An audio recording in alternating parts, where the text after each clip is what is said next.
Freaking out, man. You can't handle the truth. You can't handle the truth. What do all men in power want? More power.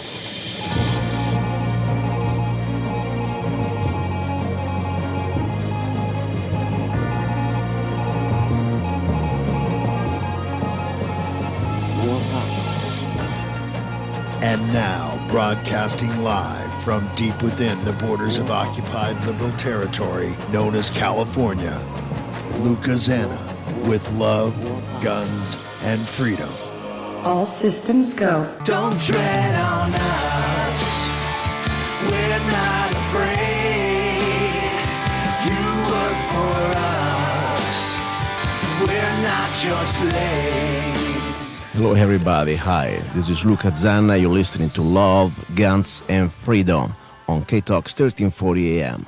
And of course, don't forget the internet, wherever you are. I know I have listeners from Norway, from Pennsylvania, by the way, hi Dave, I know you're listening, and Wisconsin, everywhere. Don't forget to go to lovegunsfreedom.com, okay? So you can also get the live feed and also the past shows. Now, today it's an incredible show. I'm going to give an announcement. We have a special guest, and also I have a special offer. Not even an offer, it's a gift. It's $80,000 value of free handgun classes at Frontsight Nevada, and I'll tell you more now. But also I'll tell you a little bit about the guest that we have. We have back with us Brad Ackman from Frontsight. It is the General Operational Manager. Already we had him a few weeks ago. A lot of great information. I really enjoyed the conversation we were having. A lot of listeners call me and ask me they would like to know more. So today we have him for as much as he wants. So right now he's on the air. He's on hold. Before we go there, I need to read a little bit the sponsors, because we are here because of support of free businesses that hopefully they're still going to be free, especially after I tell you now what's happening with this type of line of business. First of all, I would like to thank the Colorado River Vapor, okay? It's a great business. It's exactly on Highway 95, 4400, Suite C, and Fort Mojave, of course. Just to let you know, their phone number is 928-763-3536. They sell this very unique new type of line of e-cigarette. They call it vaping, and I have one with me right now, by the way. And the sad thing about this is that this is supposed to be a very great idea, by the way, and it's a very great alternative to cigarettes. But unfortunately, you start to see where the government like to intervene and try to dictate and try pretty much control the market in a very fascistic way, in my opinion. For example, the city of Los Angeles, just a few days ago, they passed this ban on these vapings, this e-cigarette ban. I mean, this is disgusting, okay? Disgusting. I hope in Arizona, never going to happen. We are in Arizona after all, and I pray that free business, especially because I really believe, I'm not into cigarettes, but I believe that these e-cigarettes can be a great alternative to have some sort of much healthier alternative to classic tobacco. So, and what is the point, What is the point? Always the government trying to act like mom and pop, like you are the little kid. You know what? I'm tired of this. I really am. You should be too. Now, so this is first sponsor. I really appreciate their business, and thank you very much, guys. By the way, they are gun owners. They also, Todd is a Frontsight member. He came with me. I brought him with me a couple of years ago for my birthday party there, and we had a great time.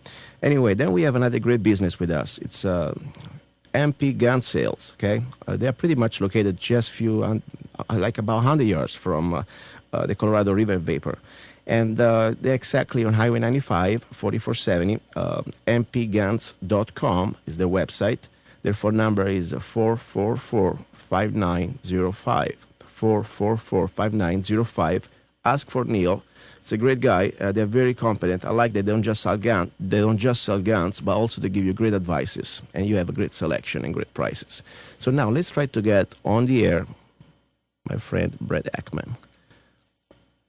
Brad, are you there? Brad, are you there? I am here, yes. Good morning, Brad. How are you? Good morning. I'm well. Thank you. How are you? Very good. I'm glad you came back because I really enjoyed the conversation we had a few weeks ago about you, your book, Frontsight in general. People, they are literally thirsty to know more about how to defend themselves and how to be safe with firearms. This is something that I think Frontsight is providing a great service about it. First of all, I would like to say, what's going on Frontsight this week? I know you're always busy. How many students do you have? You know, we are busy. March and April, of course, are a busy month for us because the weather, or I should say busy months, plural, for us because the weather's nice. And again, in October, November, those are also peak months for us. Right now, we have about 400 students on the property. Tomorrow, we start another 4-day course that has about 300. So we're getting pretty busy. Perfect. And I would like to go straight with the announcement, okay, because people, they are listening, and I will give more details in the second hour. As you know, I am an ambassador member. Before also, I was a diamond member a few years ago. And I have this opportunity that I really, for me, it's like a way to give back to America, at least to law-abiding citizen Americans. I became an American by not by right, but as a naturalized American. So for me, it's always very grateful for the opportunity I had to be here and also to enjoy the rights that, unfortunately, in Europe, they were just reserved to an elite class, okay, their privileges. So the Second Amendment and the opportunity to be a member of Frontsight, I think it's something that I'm grateful. I'm grateful for this nation. I'm grateful, of course, to the Frontsight for having such a great program. And, of course, also grateful for myself that I was able to afford it. But now what I would like to do, my way to share wealth, as somebody from D.C., the White House would say, I want to give away, I have for the birthday party, as they call it, 40 free classes that I could give away to friends and family. I know that people normally can also charge because there's a 4-day handgun class that it's worth $2,000. I mean, it's an incredible opportunity. It's a great curriculum. I think it's worth every dollar. But guess what? I have really think that we live in a situation in this country and politically, also socioeconomically, I think we need more law-abiding citizens, armed and safe, and efficient with the firearms. So my way to give back to America, especially to my community where I live, and to my listeners, I would like to give away for free, I'm not going to charge any dime, to everybody that can first come, first serve, to become part of my party. And I will give more details to the second hour, as said, but please stay tuned because we're talking about 40 free human beings, American law-abiding citizens, that they be able to come with me the 4th of April, 2014, and spend 4 days at the best Firearms Institute, in my opinion, in the world, available to civilians, and we can train together and learn a lot about handgun. So that's pretty much the gift I would like to share, and I hope we can meet you there, Brad. No, I look forward to it. That's very generous of you. I'll tell you, you'll have 40 people all on your own range. So you'll have a bunch of like-minded people. You'll be able to socialize and, of course, train to the highest standards out there. You and your listeners will have a great time.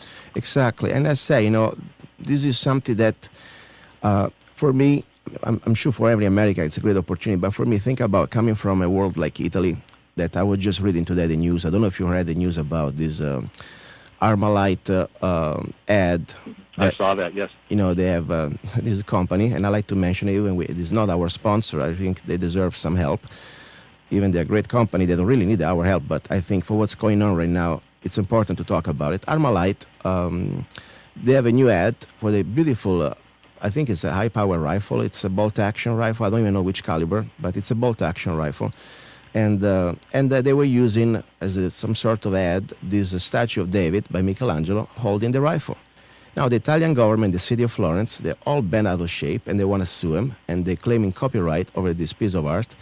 I mean, this is so insane. Just to give you the idea what type of mentality they have, I mean, you cannot even use a rifle in the hands of an artwork, a work of art, because also they say this is against the law. I mean, think about it. I mean, the thinking about to have a gun, a weapon, in Italy is already against the law if you are not one of the mafia or one of the government. I mean, so this is something that we don't understand how bad it is out there till we'll start to see it here, But any comment about this Armalite situation you have?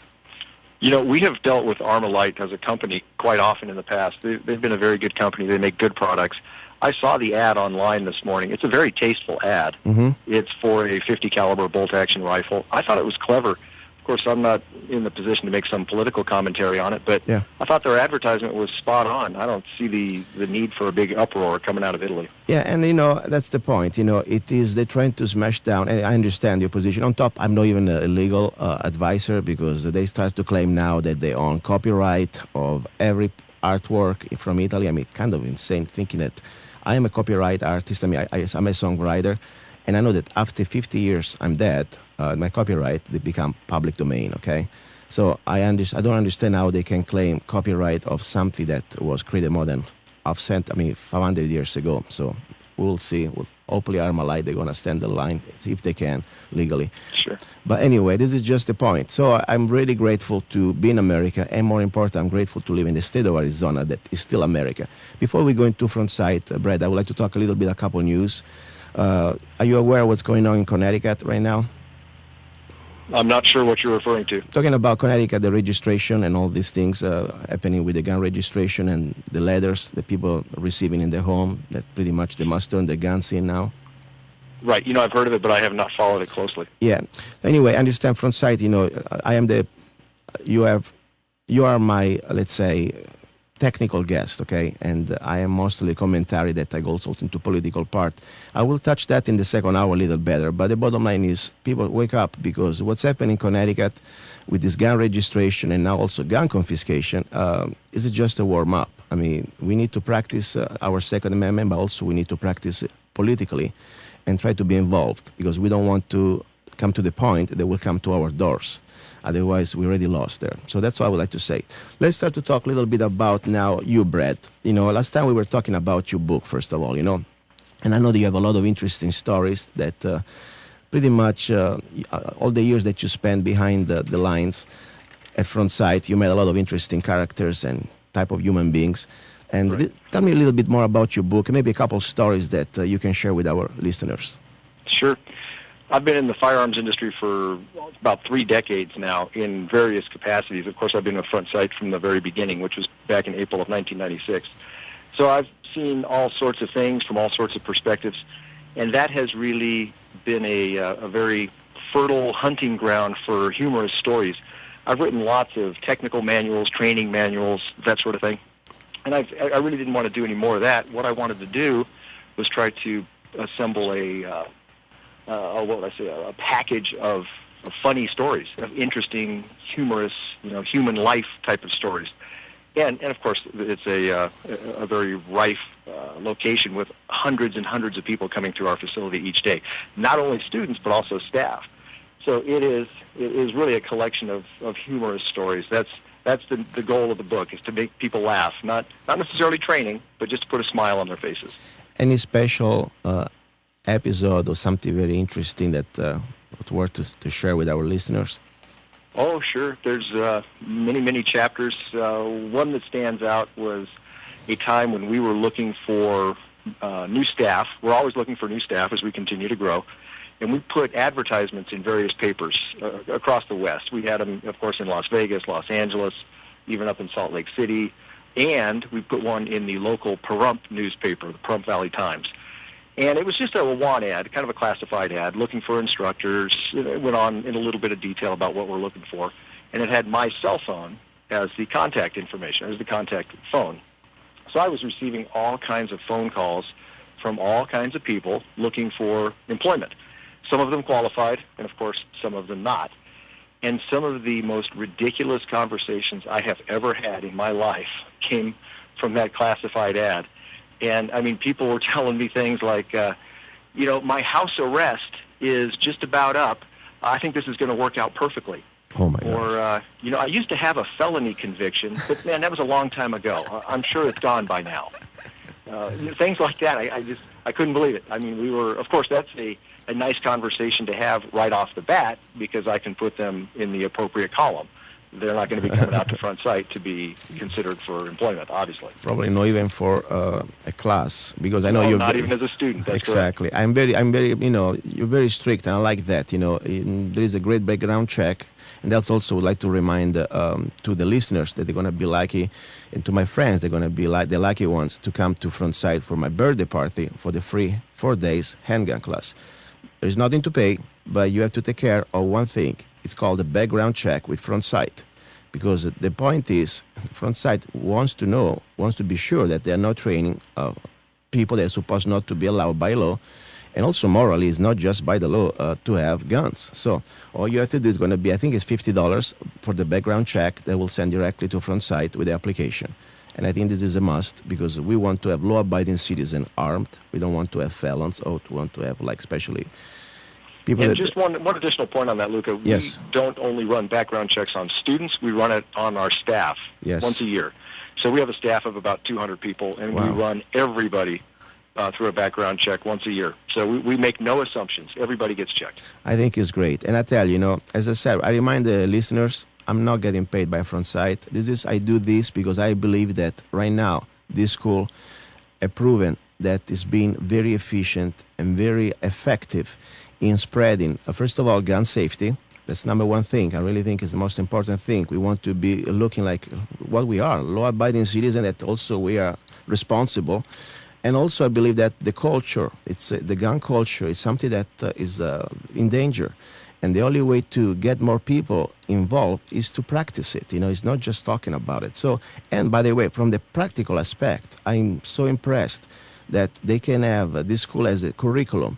They can get an average Joe like me, an average law-abiding citizen. Doesn't matter, man or woman, and we'll go there. I think women are even better. But the point is, we just attended their basic classes, improving dramatically, and put them at the same level, if not better many times, than many law enforcement out there. I mean, seriously, I'm very impressed about it. So that's why I'm here, and my goal is to try to get more people in my community, and everybody's listening, to get involved in spreading this message, and more important, in being better. Because the last thing I want to see is a law-abiding citizen with a gun, with good intention, but at the end of the day, doing some damage, some irresponsible damage, because he doesn't know even how to handle a gun, that would be terrible. And Luca, also, some of your listeners may be listening to your offer, and they might be thinking, well, that sounds interesting, but I'm not good enough to participate in that. And that's not true. That's the person we want.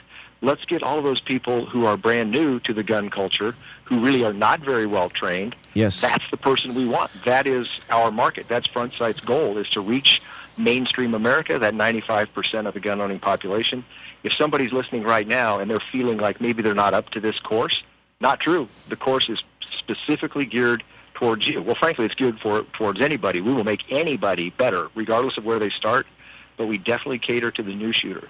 Exactly. And now bring us down to the first question, at least the first point I would like to share with you. I really like the lectures that you give there. Probably for me, they're almost like another part of the program. It's such an important part of the class. 4 days handgun class. You have several lectures. And one of the first lecture is the 5 levels of competence that I think it's pretty important. Can you please share with the listener exactly what are these type of 5 levels of competence? Because it's something that we may know, but not everybody knows. Sure. Yeah, the 5 levels of competence really is a spectrum of awareness of one's own abilities. And it starts with what's called unconsciously incompetent. In other words, you do not know that you do not know. And that is the person, of course, that we are trying to reach. They don't know anything, and they don't know that they don't know anything. They're just completely green, completely virgin, and brand new. And as I mentioned, that is our main clientele. So we try to introduce those people to firearms training in a safe and sane environment. So that's unconsciously incompetent. Above that is, unconsciously, it's consciously incompetent. In other words, you are new to the material. You know that you're not very good, but at least you're aware of your limitations. Then comes consciously competent. Yes. So you're able to perform the skills, but you really have to think about them. You have to focus and concentrate and gear all your energy towards those skills. In other words, they're not second nature. you're working your way up the training spectrum, and you're doing a good job, but you have to consciously concentrate on them every time. Then, of course, the ultimate goal is unconsciously competent. And that, of course, is the highest level where you have the skills committed to muscle memory, and when they are needed, they just flow like water. You don't have to think about them. They're lying under the surface just waiting to come out. And that's the position that we try to send our students out as unconsciously competent, where it is deeply ingrained into muscle memory. That's what our goal is. Exactly. And I really, want to say this. For me, the most dangerous person out there, I mean dangerous in a way that unfortunately can be dangerous to others and to himself, it is the intentionally incompetent. Because the problem is, I say always, ignorance can be fixed, okay? We're all ignorant at some time. We all have to learn somewhere, okay? And that's fine, no problem. But when you are arrogant and ignorance, that's a very dangerous thing, especially when you're carrying a weapon and you think you know what you're doing. So that's why I say normally, unfortunately, males, okay, they're kind of more propense, I'm not saying everybody, but they're kind of more propense to be macho guys, and sometimes they're even afraid to go there and trying to learn, because then they're going to admit that they don't know. Instead, I realize the women, most of the times, they are the one that they're really better to assimilate and to learn fast, because they have no attitude, they have no egos, and they really want to learn because they really understand that they have a disadvantage normally in society, and the gun can give that sort of equalization out there. So that's why I say, guys, we are not here to compete. We are not here to look who is better. We are here to learn from each other, and that's always my attitude, because, I go to the range, for example. I went this Saturday. I do my volunteerism job, okay? I don't go to churches to volunteer. I don't go to hospital, but I think my volunteer in my community here, I go to the range. I'm not an instructor. I'm not what you call somebody do this for a living. I'm just a regular Joe that knows more than the average, probably, thanks to Frontsight. And I go there and trying to share what I know. Simple as that. And I do this as just form of love. And I see women that they come. By the way, I want to say hi, Jamie. Thank you for coming from Bullhead. And also hi to Alan from Kingman. Mostly they are the one that really love to just try to assimilate. And they learn the fastest way, So you are aware with me that normally guys, they have a little bit more of an attitude normally when they come, that they already know how to shoot and they got their ways, That's true. It's not. I would say that's not across the board. But the guys or the people who have the biggest egos are always guys, and the ladies, as you say, show up with no egos, no predisposition. With respect to firearms. They're great students. They're like sponges. They listen to what we have to say, and they typically excel much faster. They don't have bad habits to break. They're paying attention. As you say, there's no ego in the way. Ladies make great students, and we have about maybe 35% on average of our student body are ladies. Yes, and by the way, I'm not even ashamed to say it, because I think it's kind of funny. I remember my first Frontsight 4 days handgun class, and it was a gift from a friend of mine. And I came there and I did my class, and I realized, oh my gosh, how much I don't know. I feel so bad, because that's, at least I think that's the right attitude, you want to learn.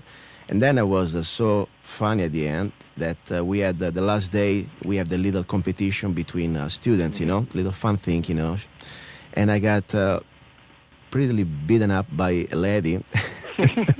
Because it's always bad. Because when you compete with a lady, say, okay, if I win, it's just a lady. Then if you lose, oh my God, it's a lady. And I felt but it was fun, because at least for me, I had maybe I don't know. I'm kind of different that way. I was happy to learn, and I enjoyed some sort of this, even atmosphere. It's fun. Little competition. I think it's great. And of course, I said next time I'll win. Anyway. I trained after my first 4 days class. I came back home. I got my little dry practice going on, and I came next time, and I started to get way better. Good. Let me make one quick comment with respect to the intentionally incompetent. You mentioned that. Yes. We call that the II. That's kind of an outlier, as you mentioned, in the training spectrum. Yes. This is the guy who is untrained. He's ignorant. He's incompetent, and he's happy to be so. Mm-hmm. He doesn't want to improve. We see very, very few of those at Frontsight. Those people don't typically seek out training. Typically what happens is somebody sent them to Frontsight, and generally it's a police department. They've sent this officer to Frontsight in an effort to get him trained. Hopefully that we can break through that shell and open his eyes and get him some training. And typically we can. But over the years, we've had maybe a half dozen of these guys, and they've all been guys, and they've all been law enforcement, and they show up, they're intentionally incompetent, and they typically don't even last 4 days. They bail out on their own, and they just, give us the one-fingered wave as they leave. But I want to reiterate that we've seen maybe a half dozen of those in 17 years, and that's about 200,000 students. That is not the norm. You're not going to be standing next to a student of that nature on the line at Frontsight.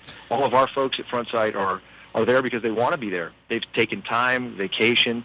They've, of course, paid for a flight and a hotel and a rental car, and on and on and on. They've committed some serious resources to be there. They are like sponges. They're there to learn, and that's a very good student. Exactly, and it's true. They don't even leave the house. I mean, for example, I have people that I've been talking about, and I don't even call them friends, but people that I know, and I say, it's a great opportunity, at least, and, I've been shooting for 20 years. I say, okay, guess what? Maybe you missed some other part of information. So when somebody give me the type of attitude, honestly, I don't even want them because I don't think they deserve it. But at the same time, my only concern is to have another law-abiding citizen with a gun out there that is also safe and proficient, because it is not just about them, it's also about the way all the community, unfortunately, they try to always generalize. Even I believe that everyone should be responsible just for their own action.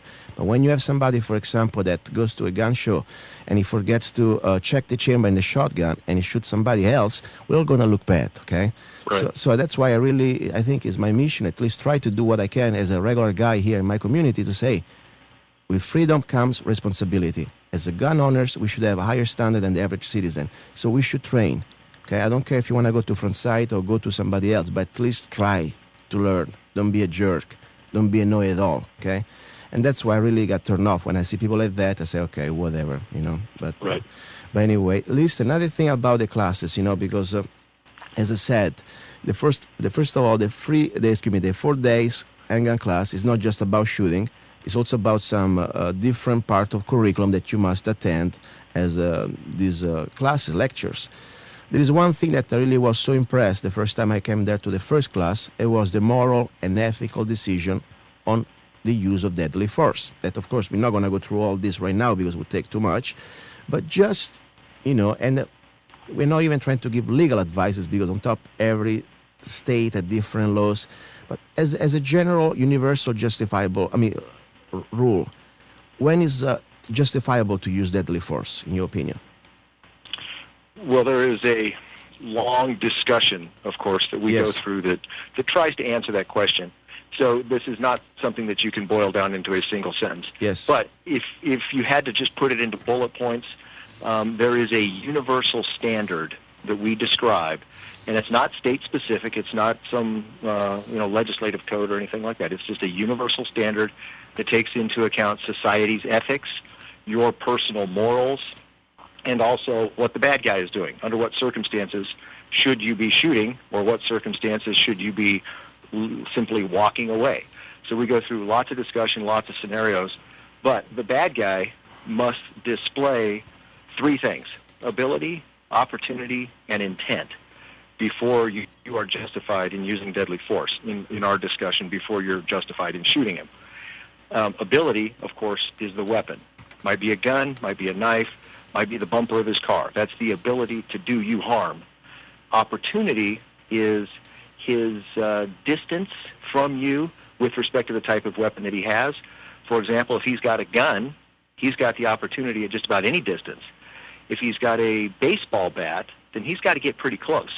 At 100 yards, he does not have the opportunity, and therefore you're not justified in shooting. So he's got to be close enough to do you harm. And finally, intent, which means he must mean to do you harm. He must have the intent to harm or kill you. For example, if you and I were standing right next to each other, we both have guns on, there's plenty of ability, that's the gun, plenty of opportunity, we're standing right next to each other, but there is no intent. We don't want to hurt each other. Exactly. So to be justified in shooting somebody, you have to see, the bad guy has to display ability, opportunity, and intent, and then you're justified in shooting. If not, you better go to plan B, whatever that is. Exactly. It's very important. That's why I say the class that, of course, takes more than a few seconds or a few minutes like we're doing. It's a class, just that class that I attended at the time. It made me at least think so much, things I never really realized before, and I was carrying a gun. I said, oh my God, I don't even understand the responsibility. Even I thought I knew. That was, for me, the classes, they were as good as the practical training. And honestly, if I would say, if somebody, let's say, you don't want to do the shooting part, that's not good. But of course, but at least the class would be worth it. For every gun owners should know the class, to listen to the classes, in my opinion. Right, absolutely. And most gunfights, just to capitalize on that moment, just 1 second. Most gunfights last about 2.5 to 3 seconds. Yes. That's it. So the physical component of a gunfight is very small. It's over and done with like that.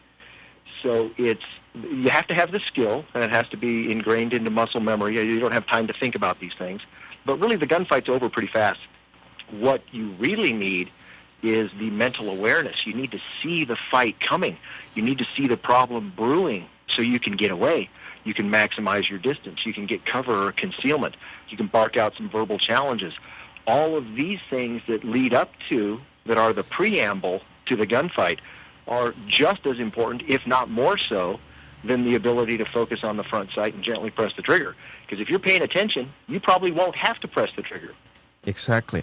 And that's what we talked last time about the color of awareness, that I think is another vital piece of information that after you listen to the class, you start to realize, oh my gosh, I need to pay attention, and seriously, sometimes we are victims of our own just negligence, If we were able just to understand the environment, just be aware of the environment, we would avoid a lot of trouble, And the idea is to avoid trouble. That's why I say normally the law-abiding citizen gun owner, he wants to avoid trouble. He doesn't want to get in any trouble because he understands the responsibility and the consequences. And that's another important part of the of the classes that you offer. Like, for example, we have in the 4 days handgun class, there is this other part is called after the shooting, when what you have to do, exactly. Your fight for life, may be over right there, but you have another fight in front of you, the judicial system, the public opinion system, and I think the information I found that at the time was so important and gave me also the opportunity to, hopefully, if I have to go there one day, and I hope I never go there, at least to be prepared to do the best to mitigate the damages also to my family and to myself, Absolutely. So I think that's right there was worth the money, I'm telling you, right there, that class. And what you're talking about in that particular case is what we call problems 2 and 3. Yes. Problem 1 is the gunfight. Problem 2 is getting arrested or potentially getting arrested and going to jail. Problem 3 is the civil liability of getting sued. So you just solved problem 1. You won the gunfight. You better get ready for problems 2 and 3. That is, are you going to get arrested and are you going to get sued? And that process, or those processes, plural, can be very arduous. They can be difficult and long and expensive, and you better have a plan to navigate through those just exactly the same way that you had a plan to get through problem 1. Exactly, because when you're under stress on top, you know that you're going just to react the way you've been trained, because you're not going to start to say, okay, now I know what to say, or I'll find out what to say or what to do.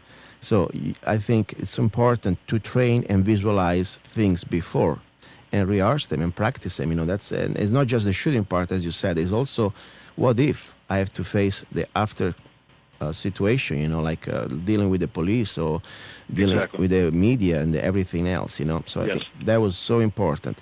Now, since we're talking about the 4 days handgun class at Frontsight Nevada that I will offer the 4th of April, starting from the 4th of April, to 40 free law-abiding citizen in America. It's not just, by the way, Mojave County. I have listeners, for example, right now I have somebody from Idaho, Butch from Idaho. Hey, Butch, you're welcome. Pack your guns and come, okay? Just send me the email. So we're going to have different people from different parts of the states, hopefully. So my point is, and they can go on their website, of course, frontsight.com, and I also put a link on the website, or my website, lovegunsfreedom.com. There is a page. You can see exactly what is this class about, how much is worth it. But can you just tell us a little bit about in these 4 days what the participant is going to pretty much go through. What is exactly the basic curriculum that you're going to share? Sure, you bet. Of course, we offer all different kinds of courses, handgun, shotgun, rifle, submachine guns, ropes, children, martial arts, edged weapons, empty hand defense, and in the future, defensive driving, et cetera, et cetera. But our flagship course, the one that has made Frontsight famous, is the 4-day defensive handgun course, and that's what you're offering your listeners. So congratulations, you've definitely picked the right course for your listeners. Now, what your fellow shooters, listeners, fellow students will go through is they, of course, will enroll in the course, and they'll get a confirmation letter and a confirmation email, so guiding them through every step of the process, including how to book hotels and that sort of thing. So we'll hold their hand from the very get-go. When they arrive at Frontsight on day 1, which will be April 4th, they will be greeted at the front gate. We'll guide them where to park. We'll escort them over to the sign-in area. We'll assign them a range. Then we'll guide them to weapons inspection because we want to take a look at their gear, make sure that it's safe, make sure that it's appropriate for the 4-day defensive handgun course. If they need to pick up ammunition from us, we guide them over there. They, of course, pick up the appropriate number of rounds, which is, by the way, 600 for the 4-day defensive handgun course. At that point, we escort them into the classroom. It's a large meeting hall, if you will, one big classroom, seats 400. So at that point, they're in the seats. At 8 o'clock, I take the stage and give a welcome discussion. We go through liability forms. Of course, the world is full of liability forms, as we all know. I guide you through the liability forms and the kind of flow of the 4 days. Everything from the lecture series to lunch. I mean, I cover it all, so everybody knows exactly what to expect. We break at 8:30, head off to the ranges, and we spend the first morning mostly doing dry practice. Now, dry practice is going through the skills with no ammunition, so there's no stress. Because, as we say, we make no assumptions. We're assuming that most of our clients are brand new to shooting, and so we go through a lot of dry practice to ingrain into muscle memory the basic foundational skills. We do a little bit of shooting late in the late in the morning. Then we break for lunch. Right after lunch is Color Code of Mental Awareness lecture. Then back on the range in the afternoon where we really start shooting quite a bit. The evening of day 1 is the Moral and Ethical Decisions lecture that you and I discussed just a moment ago. That gets done at 6 o'clock, so that rounds out day 1. It's a full day. They're there from about 7 in the morning to 6 p.m., so it's a full day. They need to get their sleep in advance. Day 2 follows that similar format. There's quite a bit more shooting, of course, because we've ingrained some foundational skills via dry practice, so we're able to shoot more and more and more. Of course, in the afternoon, there's another lecture. That's problems 2 and 3, which I was just discussing a moment ago. In the evening of day 2, there's another lecture, and that is on tactical movement, basically individual tactics. That ends at also straight up 6 o'clock, and down the road they go.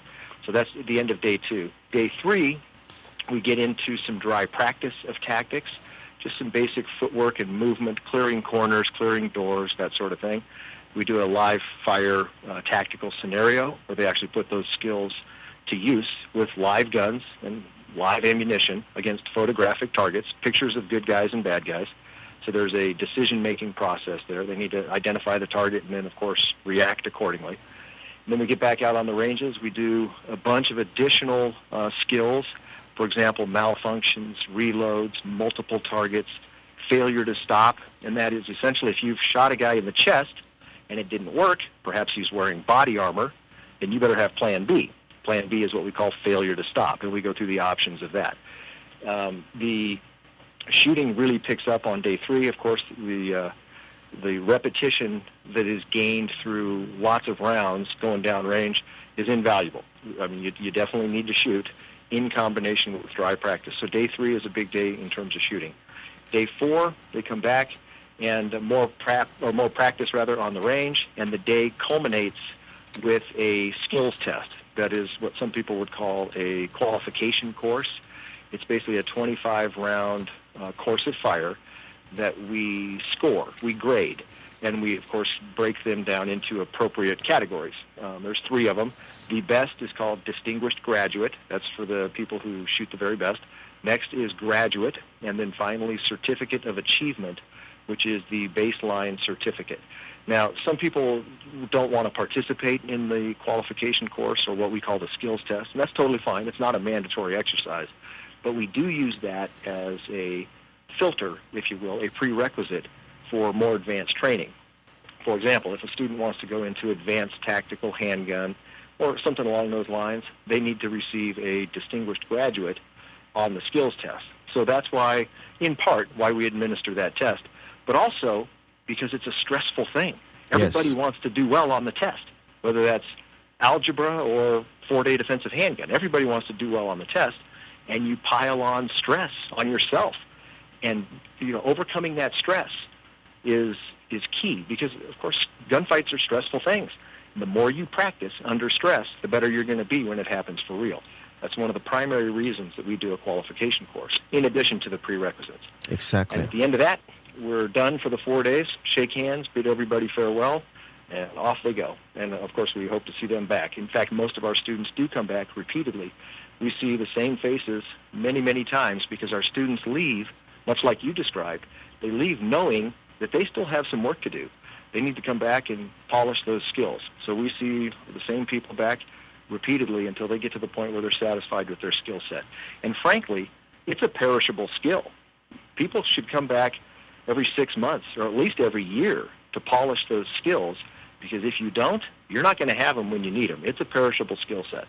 I completely agree. By the way, talking about, first of all, the test, it is something that I rather to fail in the test or at least to have a bad test, but be more aware of my also deficiencies, or my limitation, because the test, I think, is probably for me, was one of the most important things, because it wasn't about competing with others, it was about knowing my limits, at least knowing, like to have some sort of a parameter to exactly say, okay, today, this is my number.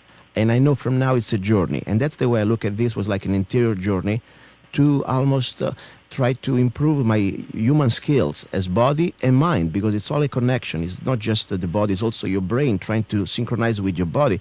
I think it was a beautiful challenge. And of course, I wish I had more time, but every time I can, I like to train. And I agree with you, it's a perishable skill. I normally, lately, I always distinguish when I come to Frontsight. But I realized, for example, I didn't shoot the last few months as much as I wanted to. And I'm going back to the range. Also, I don't want to look bad when I'm coming with my friends there, okay? Right. But regardless, I really understand that it's a responsibility. You can just say, okay, I got my certificate, I put it there, and I'm great. No. It's like you need to, if you're running, if you're a jogger, you know that you want to keep always practicing. Otherwise, you're not going to be able to perform the way you're supposed to. And on top, it's fun. I found it hilarious. Almost like, I like this type of stress, as you say, because I almost laugh. It's so beautiful. You can, oh my gosh, look, I miss it. Oh my gosh, I need to do better. I think, Lisa, I want to give you something. It may sound corny from my heart. Frontsight gave me one of the most beautiful experiences since I became an American. And I really mean it, Oh, it's nice. Because I appreciate hearing that. Because it is, one day we're going to be old, we're going to look at our past, we're going to look at the experience we had, the things we wanted to do, what I did, what I didn't do.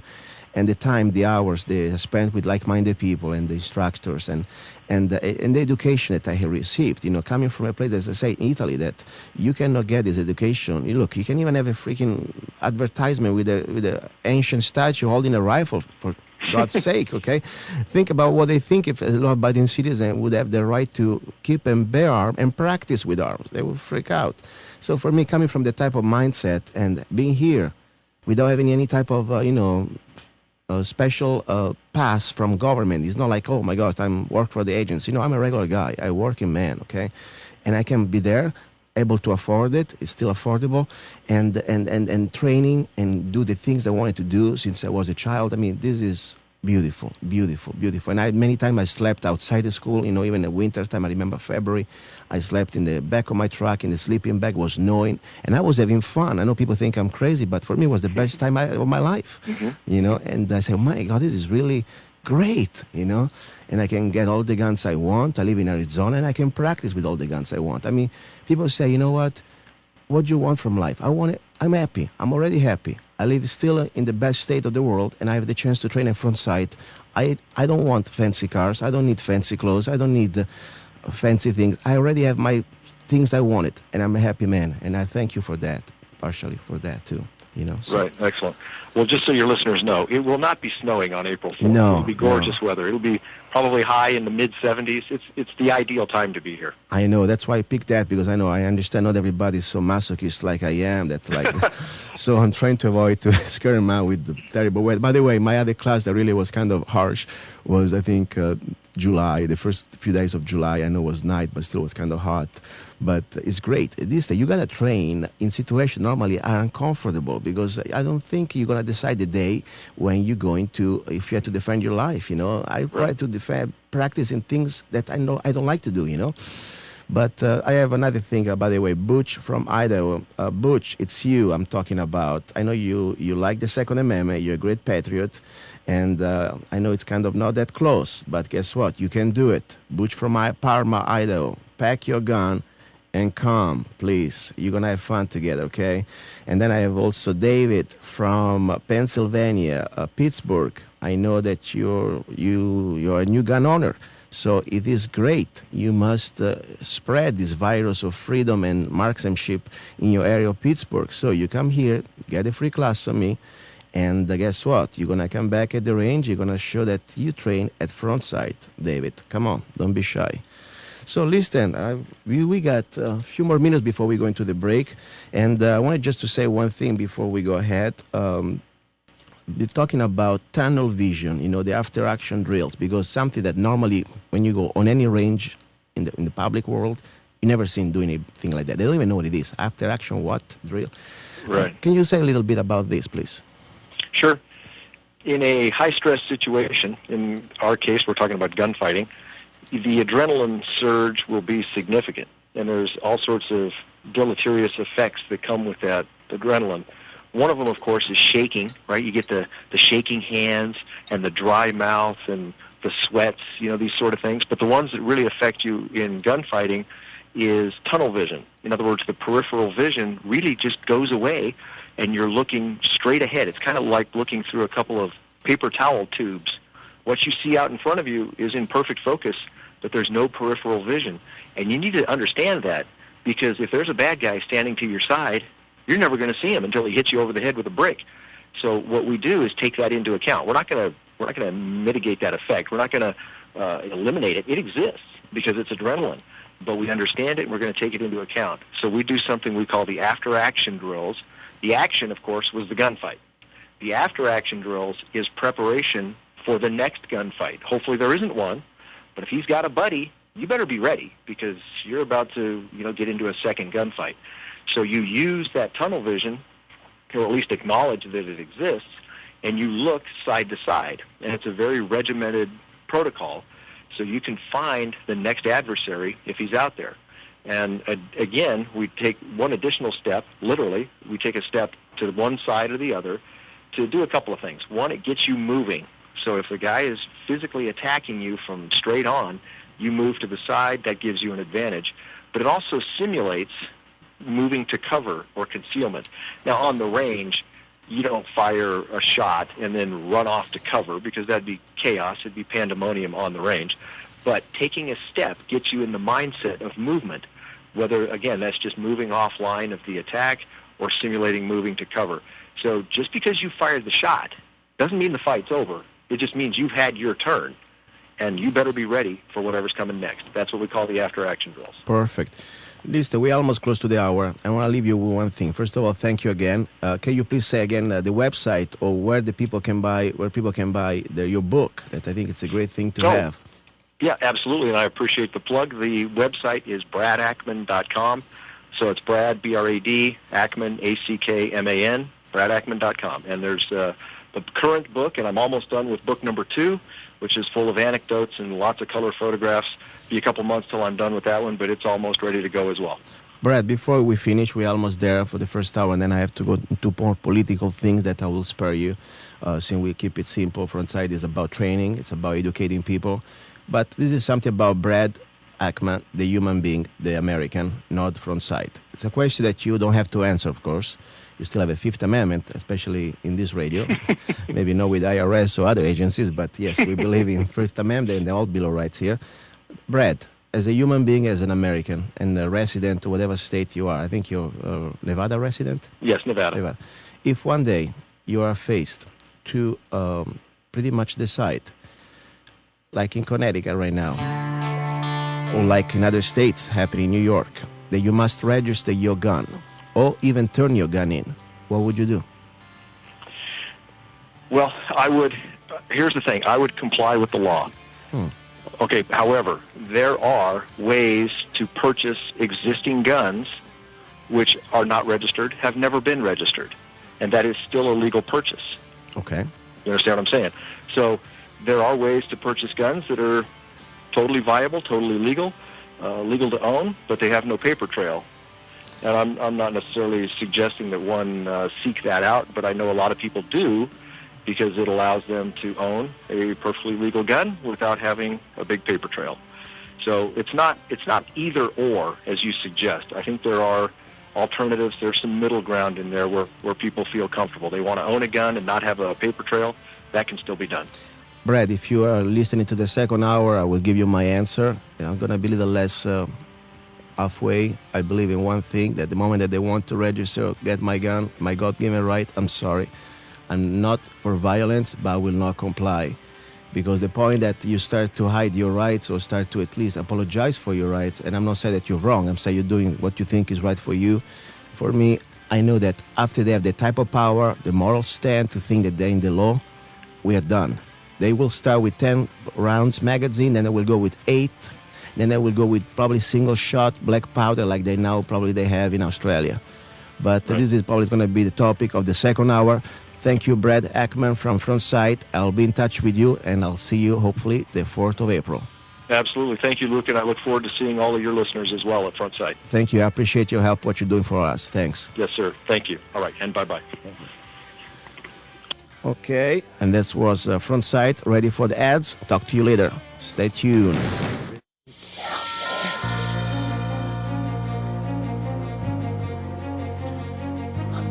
Okay, guys, we are back. Second hour, Love, Guns, and Freedom with Luca Zanna live on K-Talks 1340 AM. We had the first hour a great guest. I really like him a lot on top. He's a great instructor, but he's also a great, somebody that trained all his life, not just to be a great gunman, or at least, let's say, gun weapon expert, but also to teach others. I think that's a mission in life. So Brad Ackman was with us from Frontsight. Now, let's talk about the great opportunity I was talking to you guys the first hour, okay? Listen up, guys. This is not a gimmick. There are no strings attached, okay? It's like, let me explain the story. $2,000 handgun class, 4 days handgun class at Frontsight Nevada. You can go to frontsight.com, check it out, and you will see exactly the 4 days handgun class, how much it costs. Free, okay? Means I take care of it, okay? Gianluca Zanna and this radio show, Love, Guns, and Freedom, I'm doing this as an act of love. Yes, because the show is called Love, Guns, and Freedom. Without love, there are no guns. With my love, I would like to share with you this opportunity. And with guns, hopefully we can retain our freedom. Simple as that. So, the 4th of April, okay, 2014, in Firearms Nevada, there is this great opportunity for 40 law-abiding American citizens, okay? I don't care where you're from. I don't care if you're from Mojave County or Idaho, like Butch from Idaho or David from Pennsylvania, okay? You must be just a law-abiding citizen that you can pass a background check. That's it. But you can go to lovegunsfreedom.com to get more details. Meanwhile, I'll read it to you exactly what you need to do to be part of it. First of all, just to let you know, you need to email me. My email is Zanna, Z-A-N-N-A, @zanna.us. Or go to lovegunsfreedom.com. You can find the email on the front page. I would like to receive from you a photo of you with a beautiful smile, because you're going to be happy. I don't know that you're happy. You should be happy to get a free class. Holding a gun, okay? That's my little request as a gift, since it's going to be my birthday party. So I want to see that you hold the gun with a smile. Then I would like you please write a little personal message about the Second Amendment and freedom, whatever you think, whatever your feelings, okay? Your opinion about things going on or whatever. And I will read it on the air. Please be FCC compliant, okay? And, as on personal note, just put a little postscriptum give me a good reason in writing why I should give you $2,000 worth of free handgun class. Just joking. Anyway, so first come, first serves. Only 40 spots available. And just to give you an idea, these 40 spots of free handgun class, anyway, it's not free. Always somebody has to pay originally. It's worth it, $80,000. Okay, K-Talks give me the opportunity to spread this message. So thanks also K-Talks. And please sponsor out there. Understand that we can do this because of you. So we are sharing love. We are sharing education. We are sharing also culture. We are sharing also safety, because my idea is to give to law-abiding citizens the opportunity to be not just better gun owners, in a way more proficient with the guns, but also safer, more responsible, with better education about guns. So it's my act of love. It's my, let's say, way to give back to America, or at least to the Americans, people that I respect, and we share the same ideals of freedom.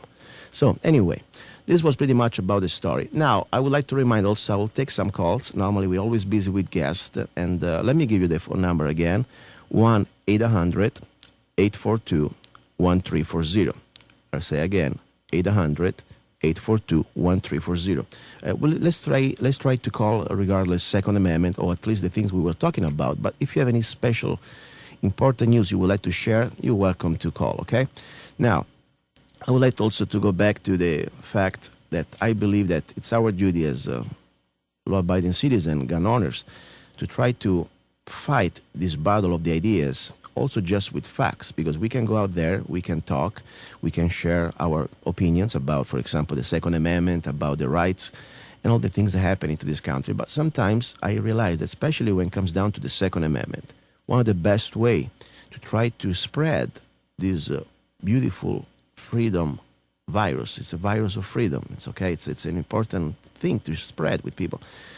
It's also to go out there on the range and share what you know and try to help others. That's what normally I do on Saturday when I'm around. And I'm happy that I've been doing that the last couple of weeks here in Kingman.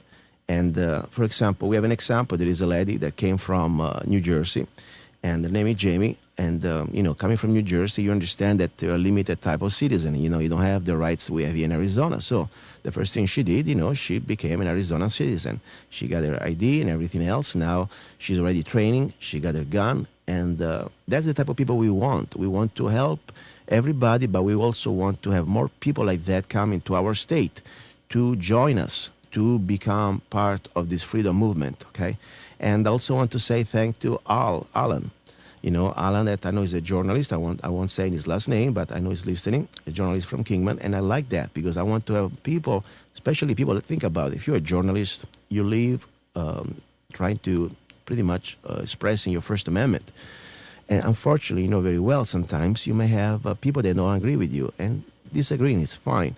But sometimes you have also psychos out there. And what can defend your First Amendment if not your Second Amendment?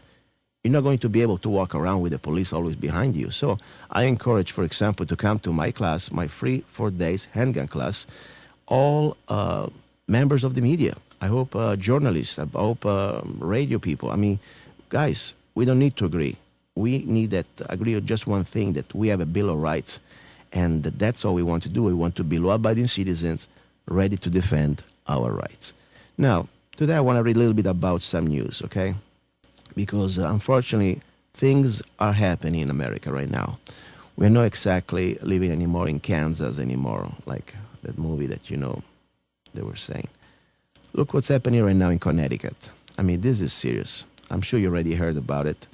Connecticut now, they're starting to send letters to American people that they must turn their guns in because they did not register.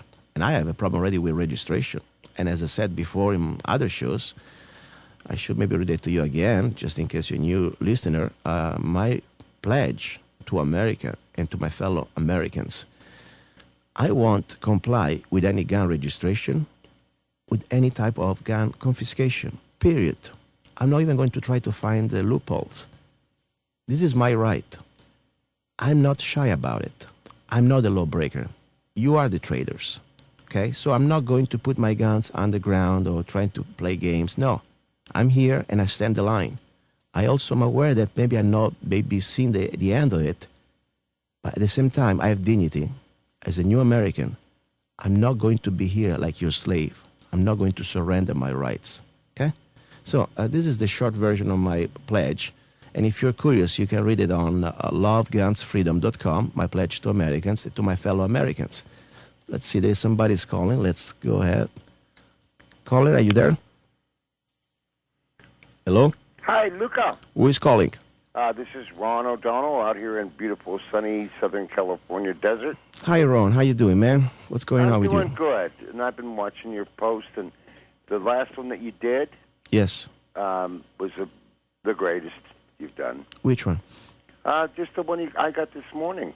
Okay. About the video of our enforcers kicking people out of their home with Yes. some sort of a police state set up. Yes, sir. And the quote that you placed on there about tyranny, and the quote that you placed on there about the founders of the United States of America and the writers of the United States Constitution having warned us that this is happening. Yes. And the warning was to get armed and be ready. Yeah, unfortunately, it's true. It's happening. I wish this was just a bad movie, but it's real. And people are curious, they need to see with their eyes. I thought it was almost a movie when I saw this video. I thought it was some sort of a B-C cheap movie. No, this is real. It's happening in America. It's happening now. Right now. And, before even we go to the aspect of if this 63-year-old man, woman, Sarah Donahue, she had the right to be evicted or not, I'm talking about how. In which condition? I mean, this is a human being, and beat her up. I saw that. It's ridiculous, and the display of force. It is no more about peace officers, people that understand that yes, there is a law, and regardless now the banking system is corrupted now, but it still is another human being, and you don't go there surrounded like they are going to Iraq to try to take some, I don't know, Osama bin Laden or something like that. This is insane. Inhumane. And can you articulate a little more? Because I tell you, I know you're very active into this scam. I would like to call it scam of the banking system. I'm meeting the Chinese embassy tonight at 6 o'clock in Los Angeles. Why? What's going on? Well, they invited me because they think I might have a possibility of winning. Winning? Oh. The state senate race here. Oh, remind me then. So you're running. Oh, yeah, I told you. I know that, but please remind to the listeners, too. Oh, to the listeners. Okay, I'm sorry, listeners. But first I would like to say that song that I call him Luca, you can call him whatever you want to call him. Okay. Zanna. But he wrote that song, Don't Tread on Us. I heard that on the radio, and it was a wonderful song. And then I decided to go ahead and get in touch with Luca because I used to play music, for years. I'm no longer any good. 63. But I wanted to know what kind of man would write a song as beautiful as that. Thank you. I really appreciate it. Oh, no. I play it every day now. I know you do. I always see you on the Facebook. For inspiration, because it makes me, when I feel weak, it just gives me a little strength. Because I know that there are so many other people like your listeners out there, and that's what prompted me to call in. Thank you. No. If they want to, the listeners, if they want to find you, do you have a website or people can reach you and support you for your campaign? O'Donnell for State Senate. No, I think it's O'Donnell's Senate District 23. Okay. And my daughter did the website. Okay, and they also can find you on Facebook. I know it's that. in the LA Times now. All this is all over the news here.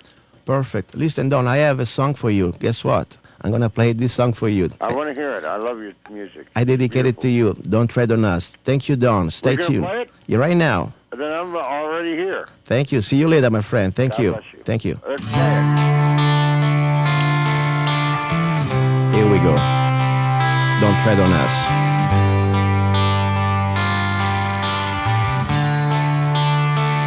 Don't tread on us. We're not afraid. You work for us. We're not your slaves. Don't tread on us. You crossed the line. Soon you will pay for all your crimes.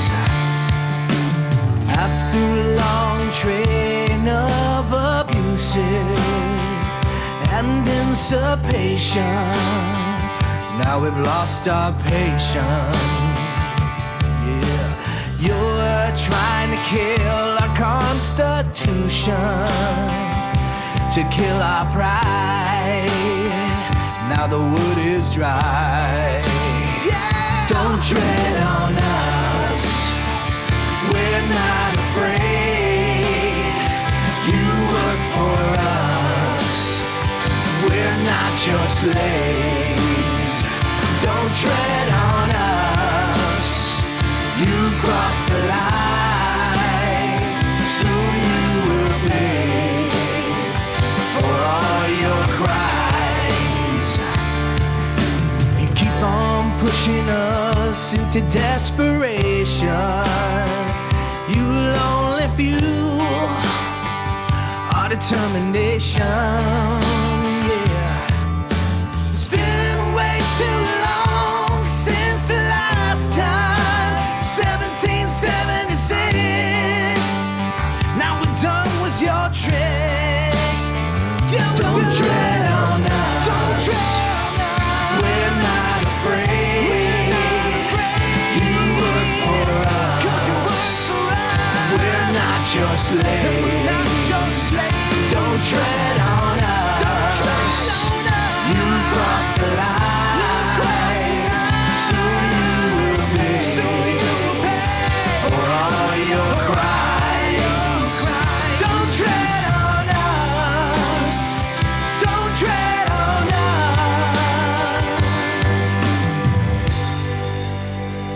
Now it's payback time.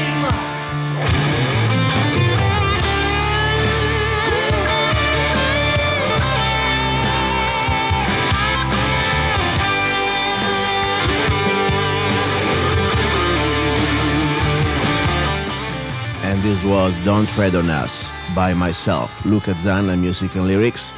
And I dedicate this song to all the patriots and to Don, to all the human beings that are standing for freedom against tyranny, and want to remind to the government that you work for us. We are not your slaves. And that's the bottom line. We are becoming slaves. And that's what motivates me to be here today, Sunday, and every Sunday I can be here on this radio show. This is not exactly what I do for a living. It was an opportunity I had. And my only goal here, I'm not that good. I'm not a radio guy. I don't have any ambition to become one of that. But I want to wake up my fellow Americans to show them with facts what's going on about this coming tyranny that is already here, and also how to find solutions. And that's, for me, solution is the most important thing, you know. But you cannot find solutions until you understand that you have a problem. You must learn what the problem is. So that's why I'm here. I'm trying to do my best, okay? And I appreciate your patience with me. I understand my limitations. I have, English wasn't exactly my first language, but it is the only language now because I also gave up my Italian citizenship. So thank you for everything. Anyway, you're listening to Love, Guns, and Freedom with Luca Zanna on K-Talks 1340 AM. We'll be talking today about mostly the free opportunity, $2,000 free handgun, 4 days handgun class at Frontsight offered by myself. So this is a great opportunity. I know you're going to push it too much because it's up to you guys. I wish I had this opportunity when I joined Frontsight, okay? Anyway, now, let's talk about also some other news. I remind also that people can call today, okay? 800-842-1340. We can talk about a little bit everything here. There are no censorship. I have no filters. Just please be FCC compliant. Now, let's go back to Mojave County. What's going on in the state of Arizona? I was reading an article on the Kingman Daily Miner just a few days ago, and the headline says, legislation tells police don't work with the feds, and Kingman chief worried about ramifications. I invite you to read this article. It's also online. And let me read you part. A bill that would prohibit local and state law enforcement agencies from helping federal agents enforce federal gun laws in Arizona could have unintended consequences, according to Kingman Police Chief Robert DeRice. You know what? I'll tell you the short story. First of all, great job, Senator Kelly Ward, and all the legislators that understand the Second Amendment and understand the type of tyranny coming from Washington that should be concern everybody, not just Republicans or libertarians, should be also Democrats. Everybody believe in freedom should understand that the moment that they can regulate the right to defend your freedom, you are a slave, period. Now, this bill is called SB 1294, and it's very simple. Bottom line, all federal acts, laws, orders, rules, and regulations that are in violation of the Second Amendment of the United States Constitution, okay, they're pretty much invalid and void in this state. And law enforcement, local law enforcement in the state shall not comply. That's great. I mean, this is great. Then we have a chief from, police chief from Kingman, that I would love to have him on the air here, honestly. I have no problem. But the bottom line that says, no, we can't do that because we're going to lose the grants from Homeland Security. So pretty much this is the price of freedom. How did we do before Homeland Security? How did we do all these years before these federal grants? That, by the way, they're still our money, okay? It's almost funny. We are begging for our own money. But by the way, I don't care. Freedom for me and American heritage and freedom, the Bill of Rights, is not for sale. Chief the rights, okay? So anyway, we are living in very interesting times. And as I said before, things are happening. Connecticut should really warn you because it's, for me, in my opinion, is some sort of a dry run. If they can get away right now with Connecticut, what's going on, they will, of course, do that also in other states, okay? And they will leave the Southwest, Arizona, Texas, other states like that for the end, And don't forget also the Northwest. They know we are here, a different type of breed, or at least I believe that we are kind of little more resolute when it comes down to freedom. That's why we move here. We want to stay away from these parasites, leeches, that they try pretty much to tell us how to live our life. So I say, guys, first of all, I pray. I pray for you, people of Connecticut. I pray for you, people of New York. And I pray especially for you, the people that will not comply, okay? As I said, this is my opinion. I may disagree with others, and even my guest, they have different opinion about it. But my point is the moment that we do not draw this line in the sand and we let them advance more and more, we're going to find out that we are pretty much surrounded in a little corner. There's no more place to retreat. It's the point that we need to stop, give them more and more space, more and more of our rights. I mean, now they can say they must register all the 30 rounds magazine, and maybe they can tell you how many magazines you can have, or maybe they can tell you how many bullets you can have. Why not 6? They say now in New York, 8. You must have no more than 8 rounds. Other states say California, no more 10. Why not just 1? If they have the type of power, why nothing? Don't you see it? It's a gradually enslavement.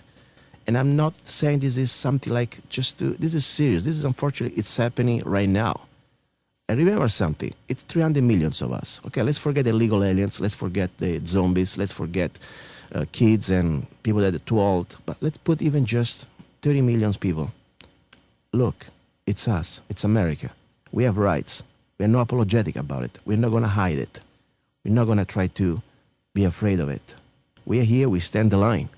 That's the bottom line. They need to and they know that. Why do you think they bought all these armored vehicles, 3,000 armored vehicles for Homeland Security? Why do you think they have all these pieces of legislation that, for me, they're null and void, like National Defense Authorization Act? They're still in their book, ready to be applied to us, to use the military to round up American citizens without due process, without any type of proofs, trial, judge, for an indefinite detention.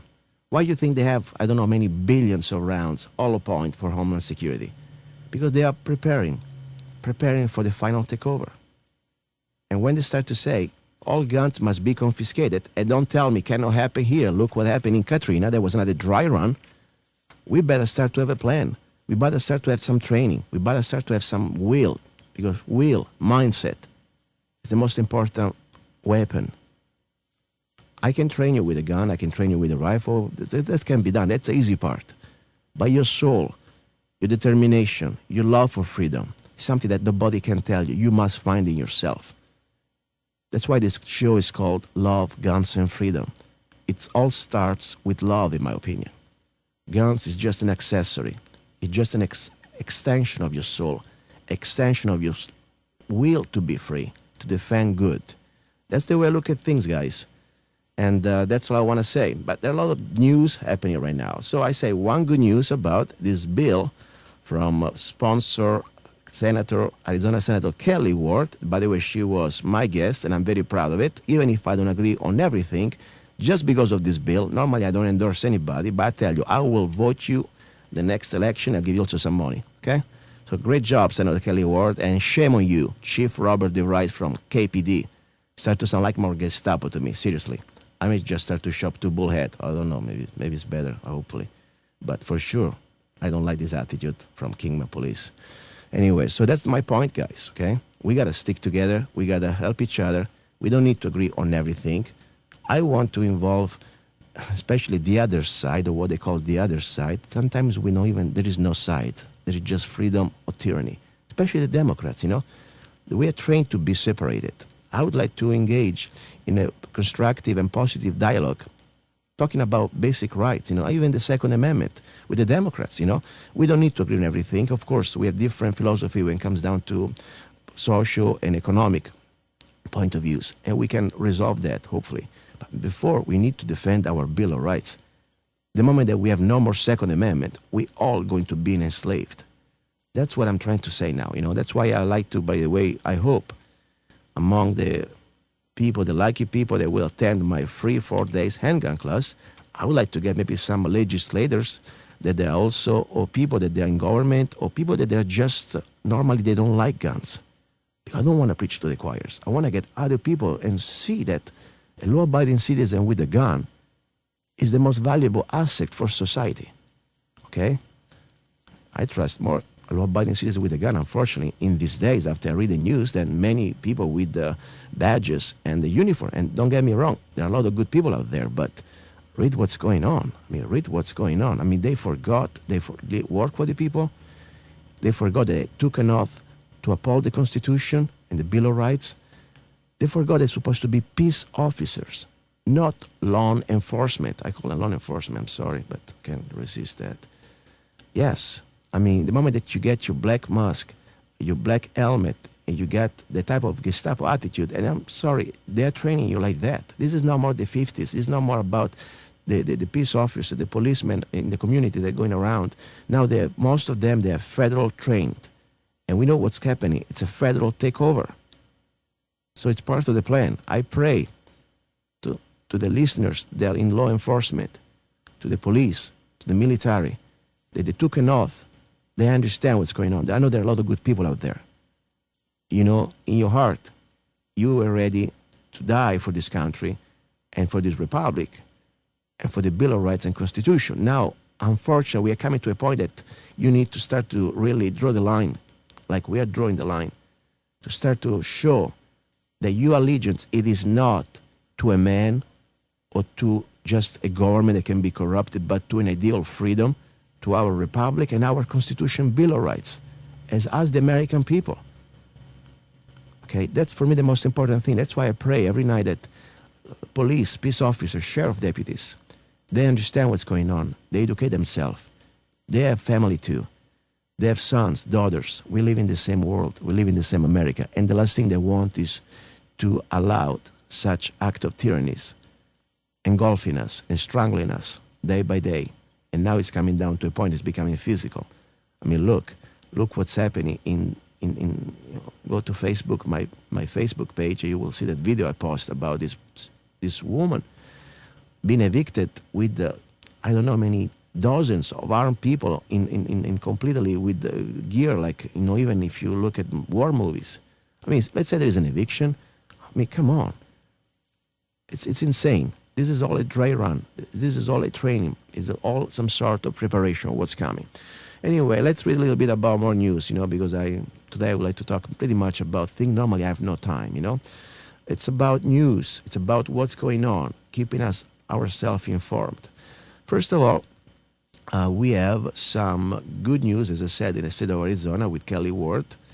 And also we have some other good news when it comes around to people start to fighting back. Look what happened right now in Detroit.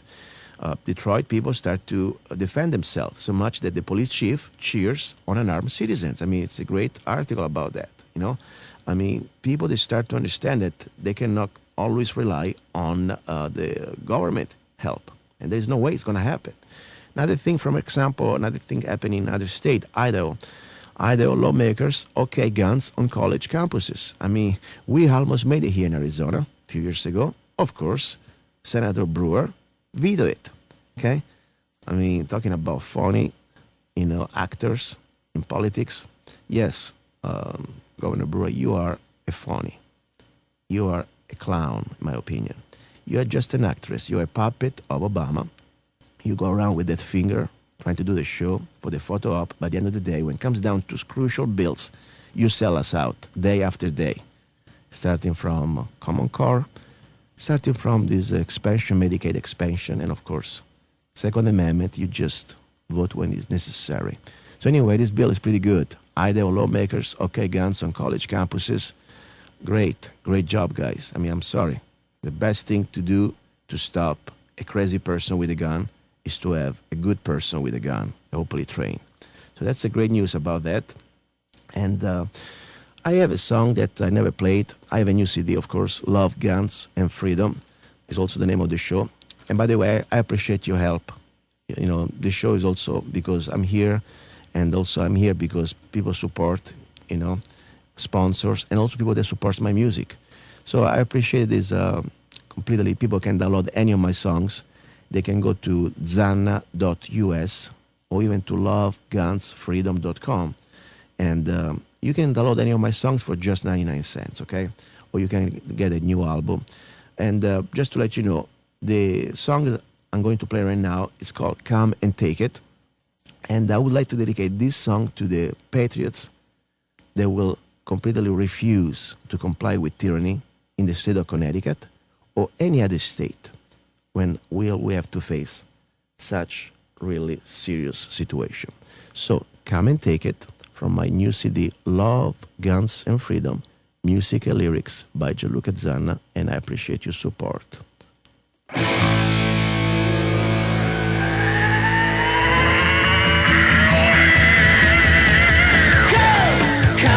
Take it. Come and take it. Come and take it. Come and take it. Come and take it. You're gonna like it. You're gonna feel like it's paradise. Come and take it. Taste it, one between your eyes. Go take it. Go take it. Go take it. Go take it. No more false illusions. Enough of your phony hope. You've stolen our son's future. Your empty words are like dope. If you want our guns, souls. If you want our lives, here we stand in line. Come and take it. You're gonna like it. You're gonna feel like it's paradise. Come and take it. You're gonna get it. You're gonna taste it.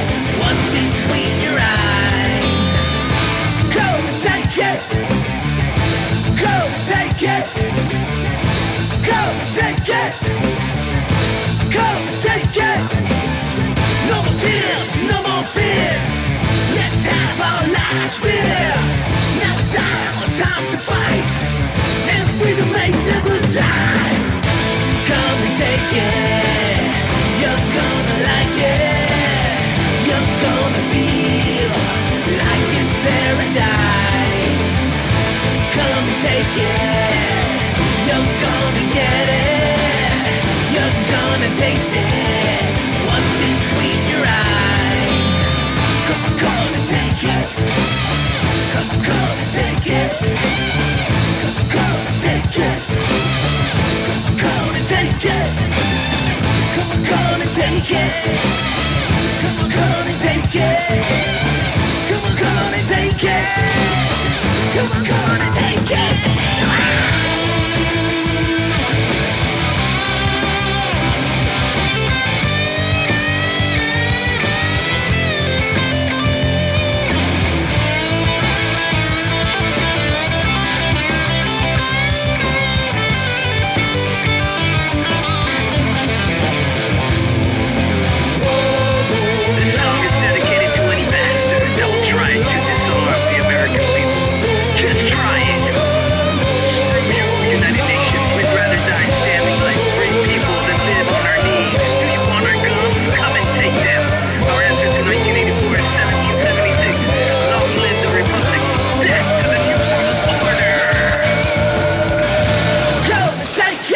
There we go. Come and take it.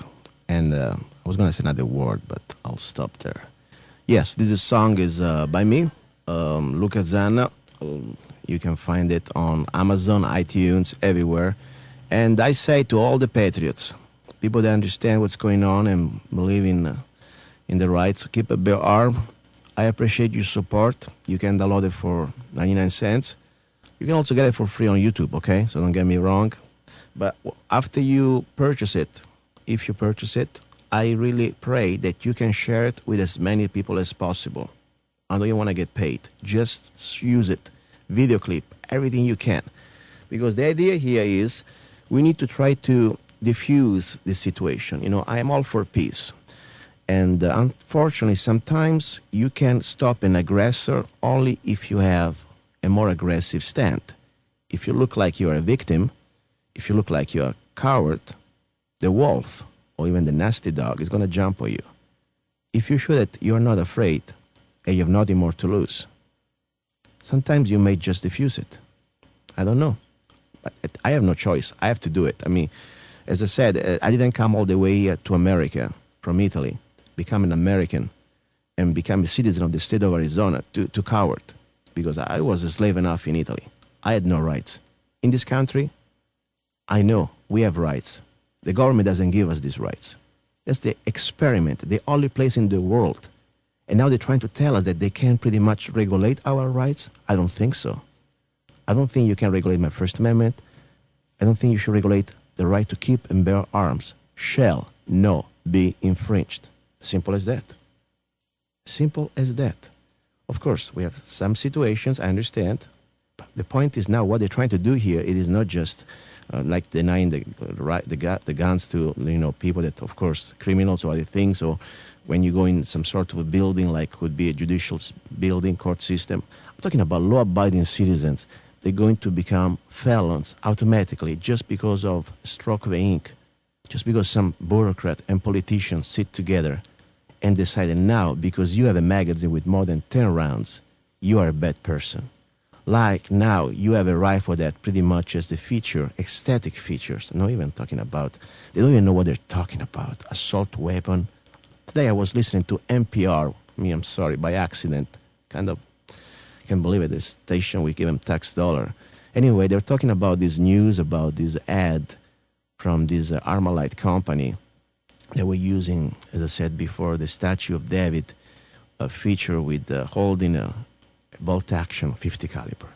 And they call it, yes, they're using the statue of David holding a assault weapon bolt action rifle. What are you talking about? Assault weapon bolt action rifle. And leave it to NPR. I mean, I can't believe it. They don't even know what they're talking about. They try to brainwash the people. Okay, anyway, so that's what I'm trying to say.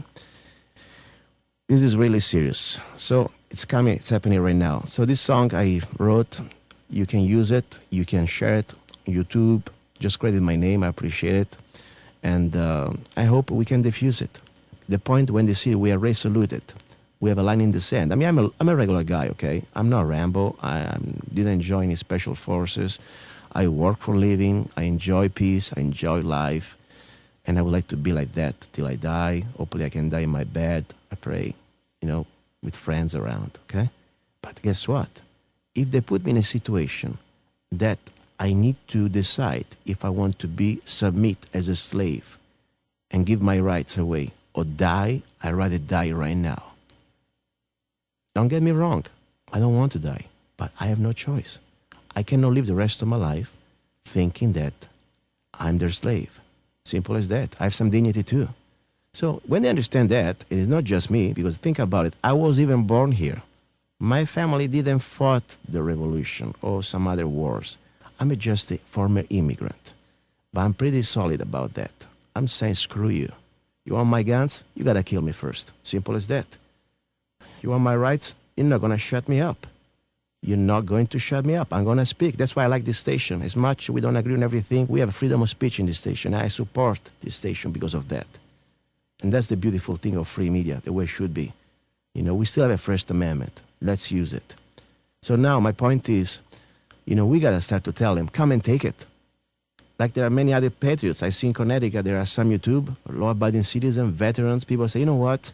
I'm not going to give it to you. Come and take it. Of course, tactically, I would say, don't give your position away. But, for me, it's way too late. So if I go first, guys, it's going to be like the canary effect.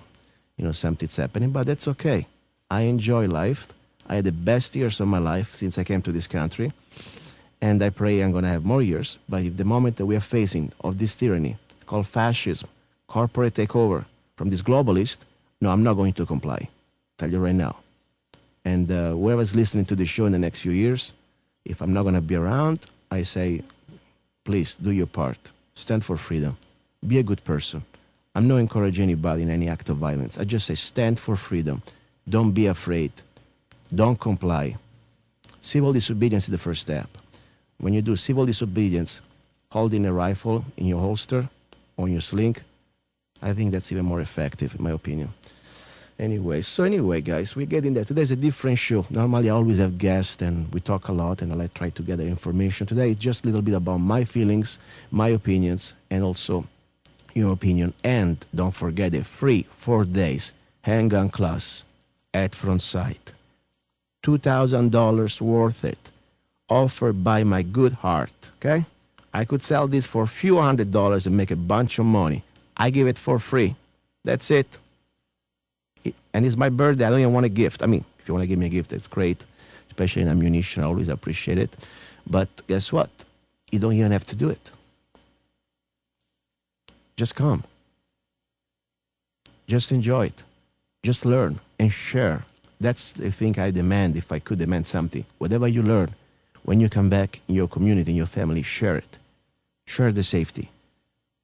Share the practice, the things, the knowledge you have. We need to have more law-abiding citizens with guns that know how to use them. That's my personal opinion that I really stand behind. So anyway, and I have also some friends from Italy, Giovanni, that is right now from Rome, is instant message me, Giovanni, you need to come here. Unfortunately, in Italy, we are slaves. I mean, you are now, because I'm not more there. Come to Arizona. Don't even stop anywhere else. Straight to Arizona. Yeah, that's the best place. At least we have one right. It's called the God-given right, constitutional carry. I can buy a gun. All I need to be is a law-abiding citizen.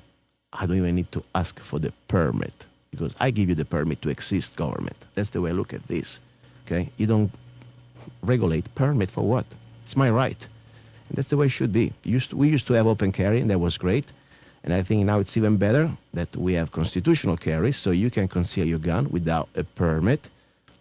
And, of course, I always encourage training. That's why Frontsight, I think, it's a must. Now, more news, because I like to read a little bit of what's going on. Bloomberg wants to ban free speech on Facebook. Pretty much now Bloomberg, the piece of garbage from New York, former mayor, that is trying to create a coalition with different mayors around the country to pretty much destroy our Second Amendment. And more important, try to convince Facebook, that is another pretty much CIA government voluntary gathering of information, and that's fine. I'm there too. They already know who I am. I don't care. Honestly, I hope they can listen better so they can get an idea. If a regular guy like me, I'm so tired of all this, maybe there are other millions of people like me, they're going to say no. So anyway, Bloomberg said that on Facebook, we should not more display any type of advertisement or messages related to guns. They want to ban freedom of speech. Should make you completely freak out. I mean, think about it. This is the Second Amendment. I mean, if I want to talk about guns, it's my right. But of course, Facebook can do whatever they want. It's still their business. And guess what? The moment that Facebook is going to censor my Second Amendment when it comes down to guns, I will completely ban Facebook out of my life. And I'm sure I will have much more time to dedicate to other things. So, dear Facebook, I think at the end of the day, you need us more than we need you. You understand that? Hopefully you understand. So that's pretty much another interesting news to show how we are being surrounded. Then there is, of course, a little bit of different things I would like to talk. And talking about ammunition, because now, especially for the people that come into Frontsight, ammunition is a kind of a problem. We're talking about, for the 4 days handgun class, you need at least 600 rounds. Well, sorry, guys. 8 years ago, I used to say people buy ammunition. Everybody was laughing at me, even 10 years ago. But, who am I? Just a little guy with an accent from Italy. So, unfortunately, I was right. But regardless, let's look at now at the present. What can I do? Well, first of all, start to pay more, but you got to buy ammunition. For the handgun class, you must have at least 600 rounds, okay? No reloads, please. It's part of the rules, and it's very important. Why? Because liability. The last thing we need somebody blowing up a gun in front of your face, okay? So factory ammo, and that's why I always advocate the 9mm as a caliber, especially for training, but also for carrying. I think it's a great gun. Because anyway, beside the different, I don't want to go right now into different, philosophies, 45, 940, there is so much out there. At the end of the day, I think all I care that you can hit the target and hit it fast. Okay, I mean, I can be more dangerous with a 22 if I know how to use my gun than somebody with a 44 Magnum that misses every time he shoots at me. So the caliber, it's important, but I don't think it's that important. Marksmanship and determination and mindset comes first, in my opinion. But 9mm, I think, in my humble opinion, has pretty much all the components to be a great round, great caliber. First of all, the new 9mm that we're talking today, the hollow point, the new different technology, completely different from the full metal jacket. There is much more expansion, much more penetration, also, let's say, power, okay? I think it can really stand the ground with other calibers. And more important now, it's still affordable. You can still find some Russia, for example, brands, even at Walmart, for about $11 a box of 50. Comparing to $20 for a 45, it's still a lot of saving. That means you can train more. So if you can thinking about a gun that you would like to carry, especially now you want to practice, 9mm I think is a great solution, and they are pretty much available almost everywhere around the world. 9mm Parabellum Luger, it's around. No, it's not going to go away. So find around, go on Google, try to Google another CIA way to track you, but whatever. Find on the internet a good place. I mean, I have a place that I don't even advertise, but I found a good stuff so far, like Sportsman Guide. Okay, and by the way, another thing I want to say, in case you don't have a gun and you want to come to Frontsight, especially if you come from out of state, you don't want to go through the stress of, oh my God, TSA, all these sex offenders there that they try to touch you and try to make you criminal just because you have a Bible or maybe a gun book in your your luggage. Simple. Frontsight rents gun. They rent Glocks or many other type of guns for a very affordable price. I mean, really, you should contact them. It's great. So that's another great opportunity. If you don't have a gun, or if you don't want to carry your gun out of state, you can call them ahead and you rent a gun for a very affordable price for the 4 days. So there is no excuse. It's a great opportunity. And this is going to be the last time I can do that. I know that. So it's up to you guys, and try to do my best. I would like to have my dream, every law-abiding citizen, even if we don't agree, I don't care. But we agree one thing. We believe in freedom. We believe in Bill of Rights. And we believe that we're nobody's slave. And at that point, you're my brothers, you're my sisters, and I would like to share with you this opportunity to come to Frontsight for 4 days, free, 4 days handgun class. Okay, another 2 hours, my God. See you next Sunday. We're going to have an interesting show next Sunday. I'm not going to tell you, just go to my website, lovegunsandfreedom.com, lovegunsfreedom.com.